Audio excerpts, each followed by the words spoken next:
Hey, this is Kurt the Boat Doctor down here at Charleston Fire Department, Cape Argo Highway. Had to stop to tie down this. So you want to keep a couple bungees actually. So if you're going to travel with the top like this, and it does have the boot bag, the way you should have them, because it makes it a lot easier when you're tying them down to keep everything inside so it doesn't come unwrapped. But I got it down here. I use mine. Got the cleat, the anchor derrick, little fish box, good drainage, dual wipers, walk through, diamond plate anchor guard, spare tire, a 2-inch ball with the kickapoo hole, brake fluid was good. You can back up by pushing this down. This has got to be slid ahead, then you push it and twist it for backing and to check the fluid. Round 7, almost all rigs are either going flat 4 or round 7. A round 7 is guaranteed. Little tip of the day, double dip galvanized. There is a scuff mark right here, maybe that can be buffed out. This has 9 hours on it, LED light. So this was probably a show boat because it's got pretty much every option the 180 Sportsman can get. Got your whole rod storage, net holders, gap holders on each side. You got your updated smooth ride seats, which is a big upgrade. Those actually probably one of the best seats actually. These smooth ride, they're adjustable for the tension. Map pockets in the back. This is their 75th anniversary edition. Right there, it's stamped all over inside. So you get it on your seats, back of the seats. You get an emblem back here. You got a glove box, and I put the extra keys in a floaty in there with the screen protector, which I'll put back on the GPS. Got a little storage down there, storage trays over there. Back right over there is your adjustments for the tension and the slider. Yeah, pretty cool. Anyways, black gear bath oil hub, brown good, white bad. Load guides, perfect. You can see this has been dipped in the water, ran at a lake it looks like. You can see the water line.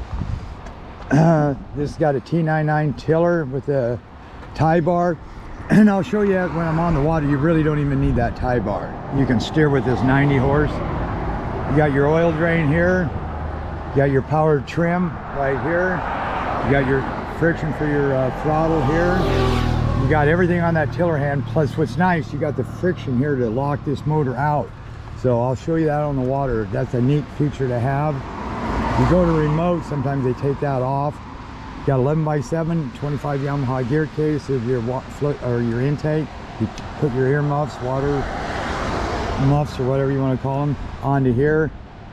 You turn on the water, then you fire the motor. This will have a stronger P coming out at an idle than the 90 will. So just a heads up.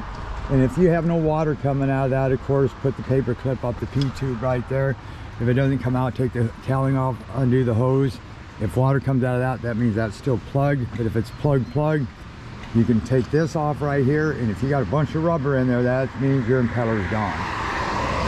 There's your water intake there. Plus you got your freshwater flush on both of these motors. It's here. The other one's where in the heck, right there. This here, I mean, it ain't that big of a deal when you're running a tiller. But I normally either take this thing out. This is a motor stop. Or I put a piece of rubber in there and split it so it stays out, because if you have a remote and you go to hit it, the motor will stop because vibration will push this back in when you're running down the water. This here is cable steer. This here, I can feel just a little drag. Corrosion X, don't put grease on this. Use Corrosion X, because if you put grease, dust sticks to it, grime sticks to it, water sticks to it, then you steer this inside of this, and that's what causes it to freeze up. Wow, listen to that wind. Whoa. It's gonna be a nasty one today. Oil drain there, tube there.